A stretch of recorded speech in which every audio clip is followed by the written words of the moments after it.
Assalamualaikum Mas.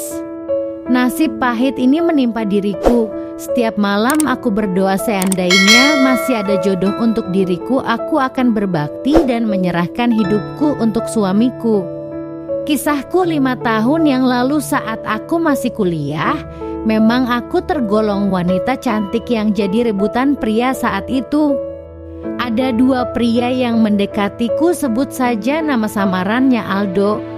Dia mendekatiku dengan ketulusan kedewasaan dan selalu mengajarkanku tentang agama hingga selalu mengingatkanku untuk jangan pernah meninggalkan sholat 5 waktu. Namun dia berasal dari keluarga sederhana.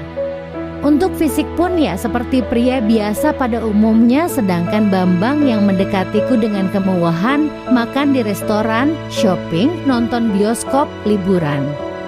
Bambang memang menyenangkan secara fisik pun memang wow karena dia rajin fitness. Hingga suatu hari aku terjebak pada pilihan antara Aldo dan si Bambang. Jujur hatiku mantap dengan Aldo dan hatiku benar-benar nyaman saat bersamanya. Namun aku menyangkal hatiku sendiri. Aku menggunakan logika dan memilih si Bambang karena secara ekonomi dari keluarga kaya. Dan aku berpikiran keluargaku pun akan ikut menjadi kaya. Hingga pernikahan pun kami berlangsung, kami juga bahagia.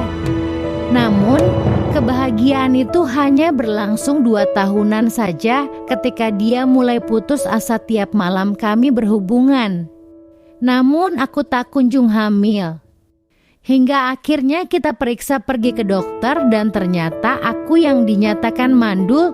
Suamiku sangat kecewa dan tidak menyangka aku yang berparas cantik dan normal ternyata mandul. Pertengkaran akhirnya sering terjadi hingga ternyata suamiku main di belakang dengan wanita lain. Dan beberapa bulan setelah suamiku tahu wanita selingkuhannya hamil, dia sangat senang. Dan tanpa perasaan bersalah dia memutuskan untuk menceraikanku. Hidupku terasa berakhir, aku putus asa. Dan pada suatu hari tanpa sengaja, aku bertemu dengan Aldo setelah bertahun-tahun kami tidak bertemu. Aku curhat menangis sejadi-jadinya, aku meminta maaf dan aku memohon untuk memberikan kesempatan untukku. Namun ternyata dia menolak karena sebentar lagi juga akan menikah dengan wanita pilihannya. Dan ternyata sekarang pun dia juga sudah sukses, bahkan bisnisnya bolak-balik luar negeri. Dari kisahku ini aku paham dan aku sadar ternyata kebahagiaan tidaklah bisa diukur dari harta, materi, dan ketampanan. Sebab ketulusan dan keikhlasan menerima jauh lebih berarti.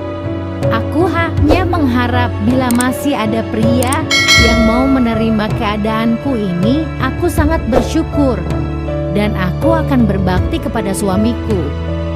Aku tidak mencari kriteria karena aku sendiri penuh kekurangan.